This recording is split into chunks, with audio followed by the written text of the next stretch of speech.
Здравейте, приятели! Новата година започна. 2025. Нека да бъде благословенна, честита и успешна за всички. Какво пише обаче зад мен? Пише 2024. Я да сменим календара.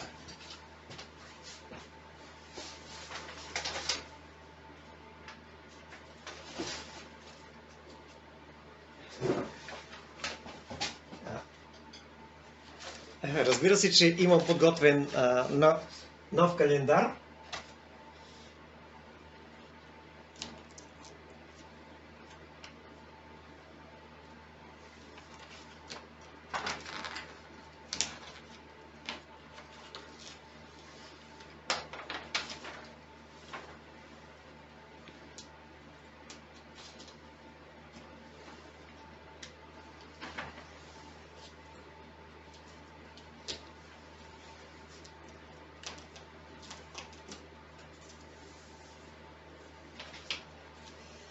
Така, и сега на този ще му благодарим за вярната служба една година. И нека да поставим сега новия.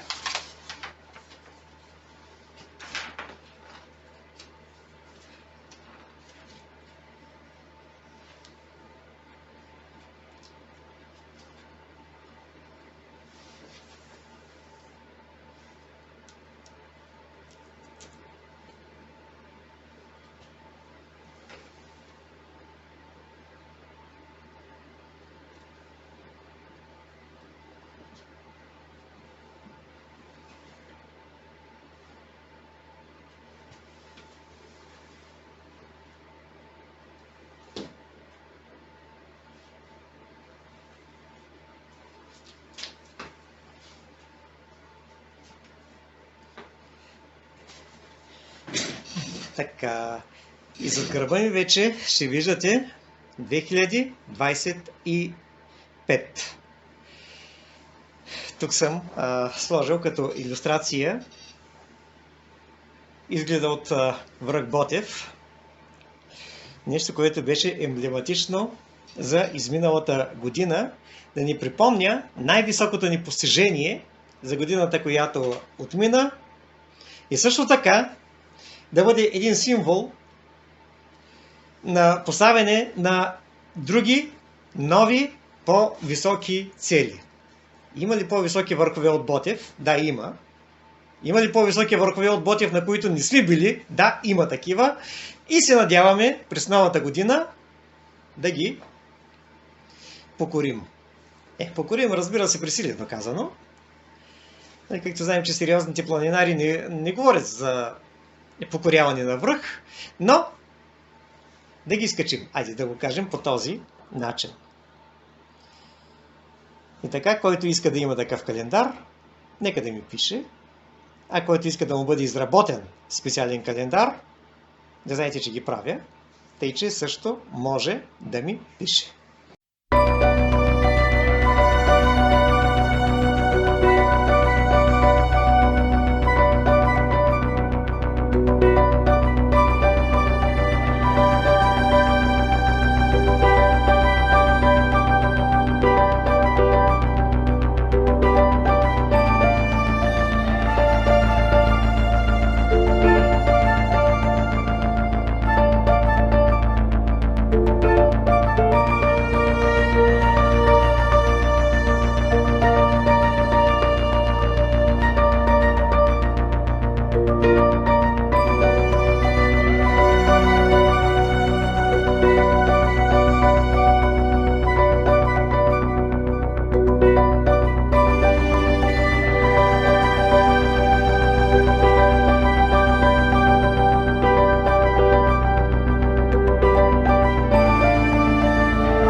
И сега нека да насочим нашия поглед, нашето внимание към новата година.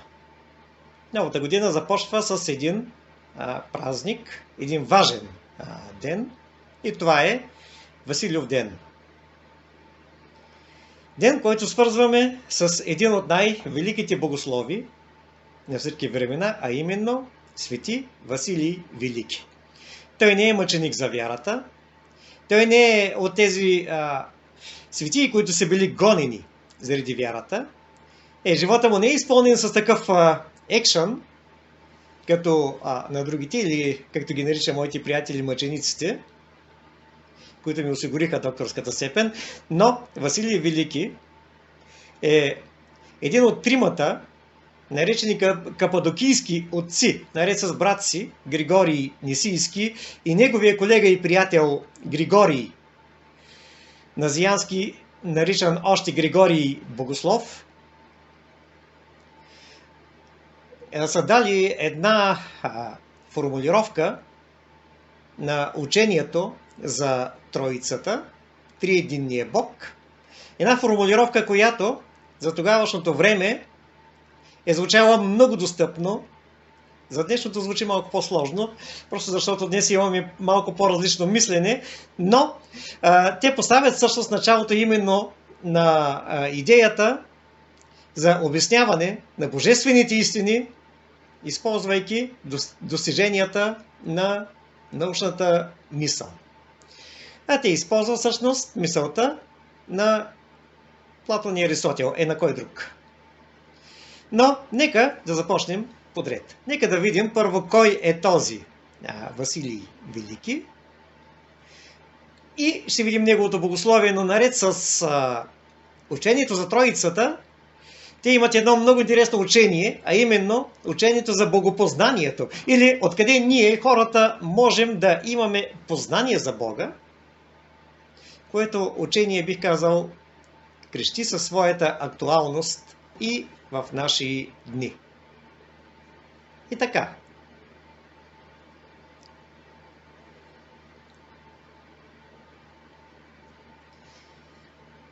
Василий Велики произхожда от знатен род. Религиозен характер формира под влияние на неговата баба, света Макрина. Учи в Кесария, Константинопол и Атина. В Атина се среща с Григорий Богослов. Преди малко го споменах. През 354 година се връща в Неокесария като ритор. Скоро се посвещава на аскетичен живот.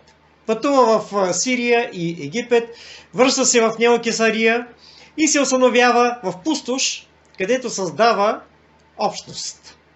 Към него се присъединява и Григорий Богослов. И двамата се занимават с богословие.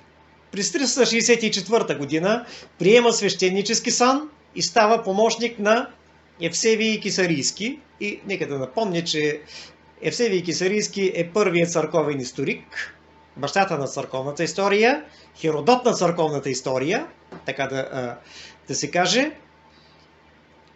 А също така е един от участниците в Първия Вселенски събор, където формулира една от формулировките на християнската изповед на вяра против еретическото учение на Арии. Сега през 370 година Евсевий умира и Василий е назначен за епископ на неговото място. Сега за свети Василий Велики църквата е тяло Христово. Монашеството е малка църква, но е също тяло. Игуменът се явява самия Исус Христос. И всички трябва да му се подчиняват до смърт. Поставя високо заповедта за девството, като път към единния жених на чистите души.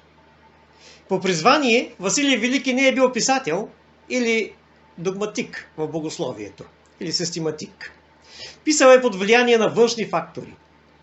Негови догматични трудове са против Евномии. Сега Евномий е бил водач на радикалните ариани, отричал божествеността на Христос заради което е бил осъден на Втория Вселенски събор.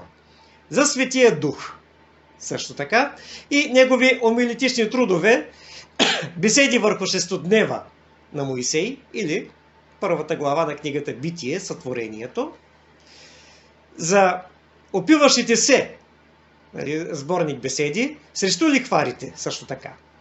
Вероятно е писал и коментар на книгата Йов, но той не е запасен.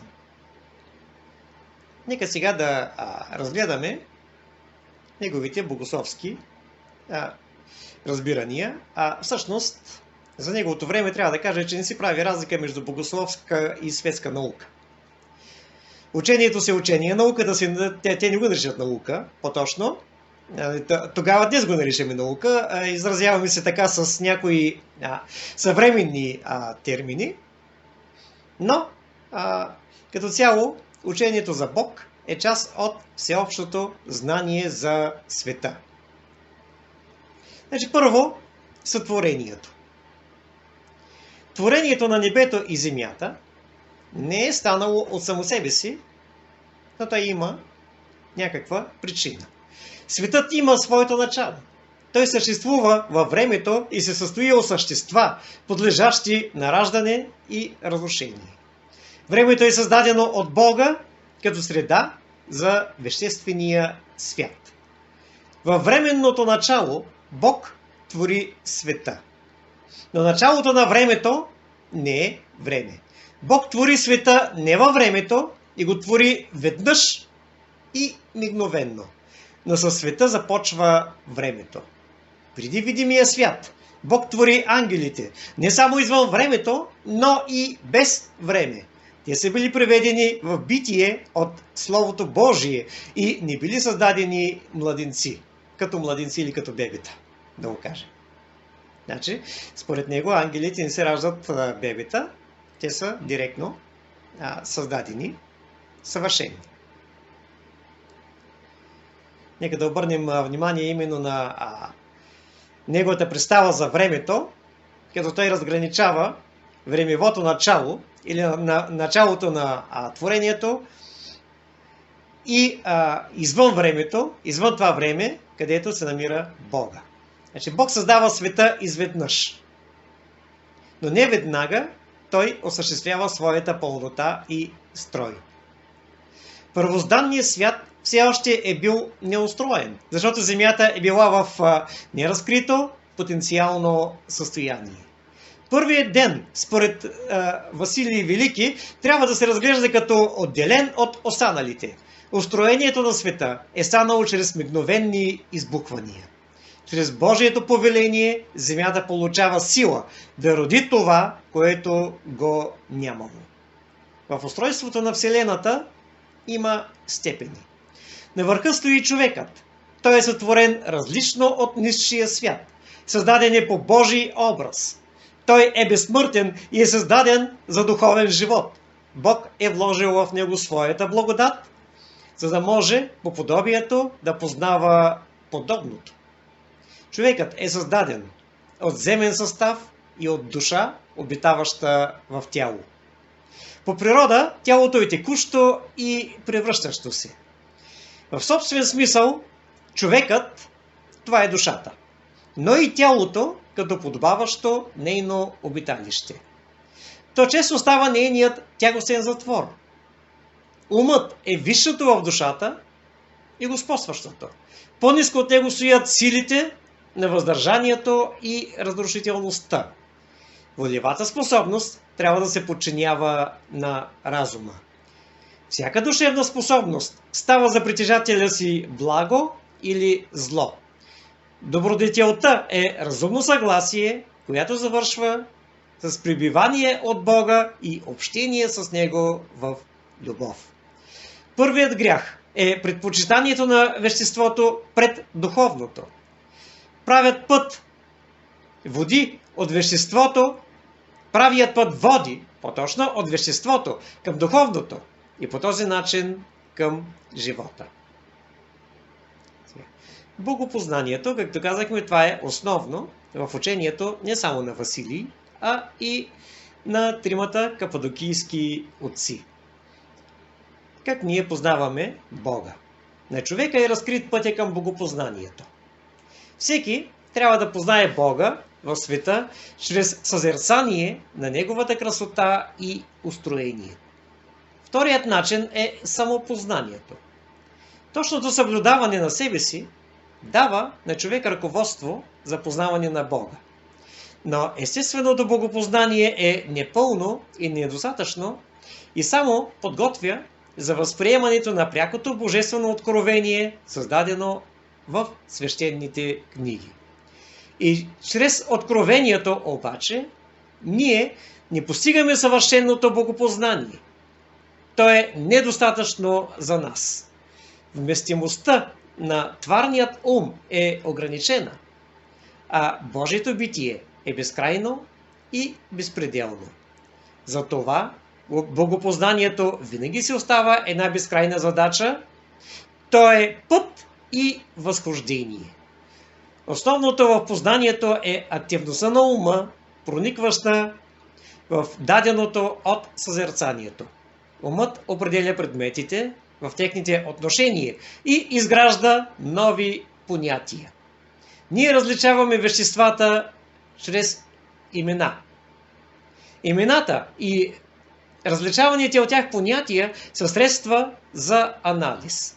В анализа се заключава познанието, но анализът винаги предполага съзерцание, вживяване или потапяне в предмета. И при това съзерцанието никога не може да го изчерпи до край. Така е и в богословието, където всяко разсъждение предполага откровение. Няма нито едно име, което да обхваща цялото Божие естество. Те изразяват преди всичко отношението на мисълта към Бога, установяват материалното за нашите съждения за Него, ръководят мисълта ни при нейното задълбочаване в откровенията и съзерцанията. Тези имена са преди всичко за нас и затова са след нещата. Те говорят не за отделния предмет, а за предмета на познанието, или т.е. познаваемото. В Божиите имена ние познаваме Бога в Неговите действия или енергии, като енергия не е това, което днес ние разбираме под този термин, а енергия означава действие или движение. И сега стигаме до учението за Божествената Троица или триадологията на Василий Велики. Според Василий могат да се различат 4 мотиви, които са претворени в неговия богословски метафизически синтез. Първо, мотивите на Ориген, преди всичко неговата основна антитеза – тварно и нетварно, робско и владичествено. Второ, Василий изхожда от омусианските определения и предпоставки. Ще го обясним след малко. Трето, Василий усвоява ред неоплатонически мотиви, особено в учението за Светия Дух. Основна схема на троическото богословие Свети Василий взима от метафизиката на Аристотел. Свети Василий говори преди всичко за трите. Това, което ни нарича с името ипостас, е в действителност същност, но и първа същност. Или протеусия, значи усия, всъщност означава същност. Какво е омоусия или хомоусия? Сега ще го кажем.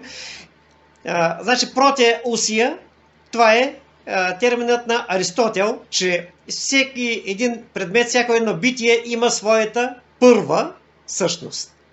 По този начин понятието усия или същност се освобождава, за да определя еднозначно онова, което Аристотел нарича втора същност, т.е. общото или родовото битие, качествената характеристика на съществуващото. Какво е, а не как е. По такъв начин понятието същност се доближава до понятието природа или фусис.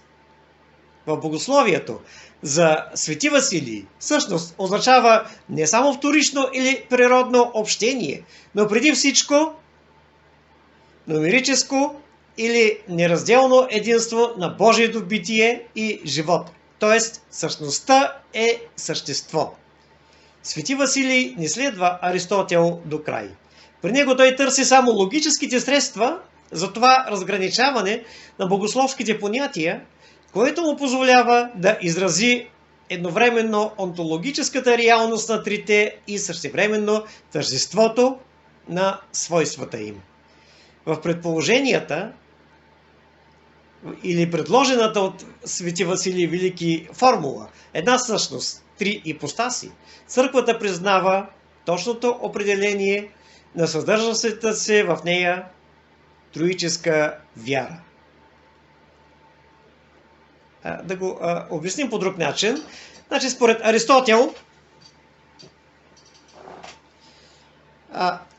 предметите могат да бъдат определени чрез два вида понятия.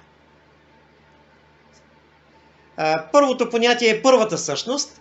Това, което държа в момента, е чаша. Но тази чаша може да бъде определена и с понятието стъкло. Сега това, че държа стъкло и че държа чаша, е еднакво правилно да се каже.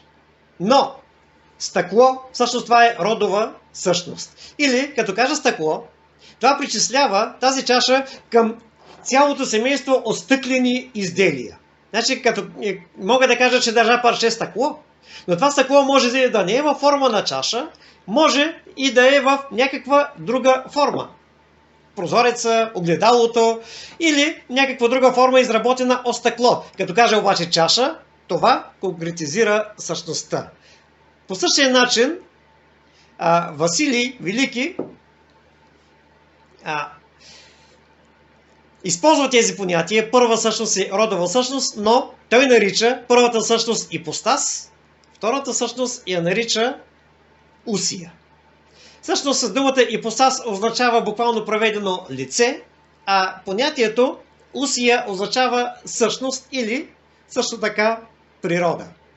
Именно по този начин Василий обяснява трите ипостаси, Отец, Син и Свети Дух, като първа същност, а Бог като родова или втора същност. Значи, името същност очертава известен кръг от характерни определения, общото или рода. И в него ипостасните имена отделят особеното, определяйки нещо отделно с особени черти. Ето както, ако кажем, както сега, ако кажем стъкло, нали, че това, което държа е стъкло, стъклото си има своите качества, има си своите черти. Ако кажа обаче стъклена чаша или чаша от стъкло, това вече определя чертите и качествата на чашата. Това, че чашата се използва, за да наливаме в него питието, в случая вода, за да можем да пием от нея. Докато, ако кажем стъкло, стъклото има доста по-широко понятие. Всичко, каквото и да представлява мисълта за съществото на Отец, ние трябва да утвърждаваме и за Сина, и за Духа.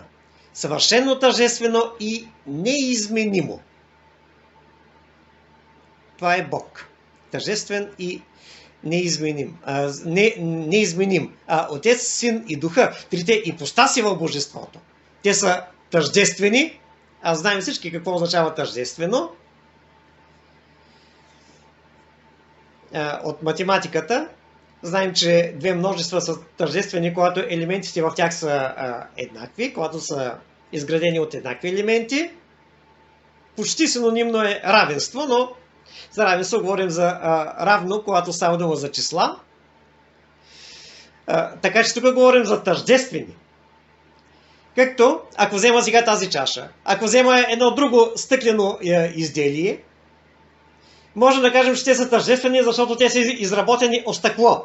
Но те са различни, защото двете стъклени изделия, няма около мен друго стъклено изделие, с което да дам пример, двете стъклени изделия, обаче, като предназначение имат различни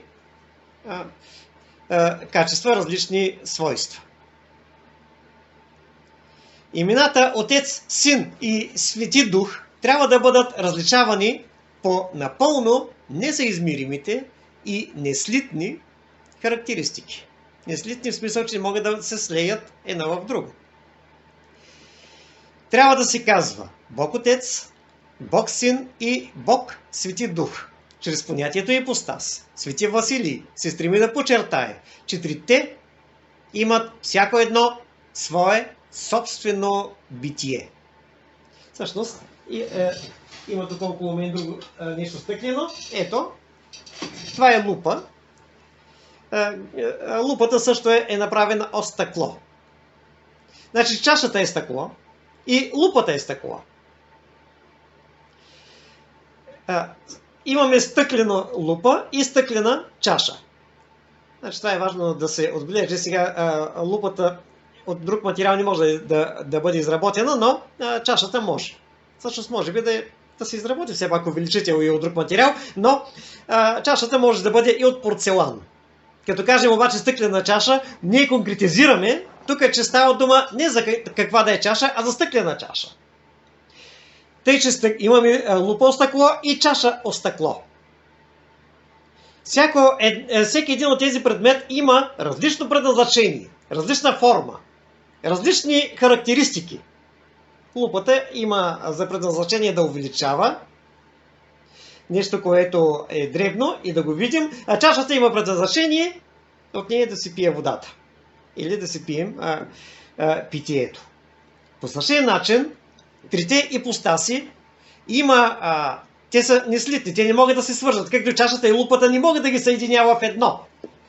По същия начин Бог Отец, Бог Син и Бог Свети Дух не могат да бъдат съединени, но всяко едно от тях има своето собствено битие. За Свети Василий в богословието числата нямат количествена категория, а качествена. В Бога няма нито разделеност, нито крайност, нито единствено правят възможни. Значи тези разделеност и крайност правят възможни числовите граници и различия. В Бога трябва да преминем към съзерцание на всеплътността. Наред с това губи своята рязкост и логическото противопоставяне на общото и частното. Тази непресекаема част на битието образува Божието единство. Вижте по какъв, бих казал, много красив начин Василий Велики обяснява Троицата. И ако сега ни се струва прекалено сложно това разсъждение, трябва да кажа, че в миналото, във времето на Василий Велики, това е било напълно достъпно за хората. И тук трябва да кажа, че днес продължават да съществуват различни учения, които по един или друг начин се опитват да обясняват отношението Отец, Син, Свети Дух. Има крайно отричане на тържеството между тях. Свидетелите на Йехова, примерно, категорично отхвърлят Сина да е Бог. Те казват, че името Йехова е име на Бог Отец. Йехова е Бог Отец, а Исус е Неговия Син. Всъщност, Йехова не е името на Бог Отец. Йехова е името на Бога. И точно тук е тяхната грешка, че при тях липсва именно тази идея за Бога. Едно друго учение, което се разпространява, сега тук мога да кажа американските петдесятни, учението Only Jesus, наричат ги единобожци, но това определение малко обърква. Според тях, трите ипостаси всъщност са три различни проявления. Понякога Бог се проявява като Син, понякога се проявява като Отец, понякога се проявява като Дух. Нещо като трите агрегатни състояния на водата. Между другото, различните опити да намерим някаква земна аналогия, или както го нарича колегата и брата на Василий Велики, Григорий Нисийски, аналогия в тварното или тварна аналогия на Троицата, до някъде може да бъде точна, но никоя не може да бъде пригодна напълно. Трите агрегатни състояния на водата – пара, течност, лед. Това може да звучи интересно, може да звучи пригодно, но трябва да признаем, че водата не може да съществува едновременно в тези свои три агрегатни състояния. Не може да бъде едновременно във вид на течност и в същото време да е пара и да е лед. Или ако някой може да го направи това, нека да се опита. Докато, когато говорим за Бога, следващия празник, голям християнски празник е Йорданов ден, наричан още Богоявление, денят, в който се възпоменава кръщението на Христос в река Йордан, така че този празник не носи име на някой светец, името на реката, където е кръстен Христос, а Йордан означава слизащ се или спускащ се от небето. Ранните християни при първите 3 века текстовете за Рождество са ги чели именно на този празник и кръщението на Христос е бил най-важният празник за тогава и до ден днешен този празник си е важен. Едно от нещата, които се случват на Йорданов ден е едновременната изява на Божествената Троица. След като Христос бива потопен в водите на река Йордан и кръстен от Йоан Кръстител, тогава цялата Божествена Троица се изявява на едно място. Присъстващите чуват гласът на Отец от небесата, който казва: този е моят възлюбен син. Него следвайте, него слушайте. Светият Дух приел телесен образ на гълъб.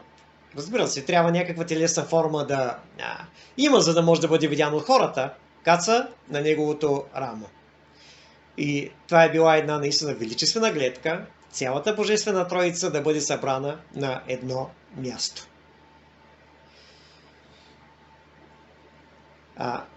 Тъй, че отношението между Отец, Син и Свети Дух е, бих казал, доста сложно. Учението за Троицата е едно от най-мистичните учения в богословието. И ако се търси някаква логика в това учение, много трудно ще се намери. Бих казал, че няма да се намери изобщо. Няма как, защото ако някой каже, че е успял да обясни Троицата, това означава да стане равен на Бога. А пълно божествено знание, поне докато сме тук на тази земя, ние няма как да имаме.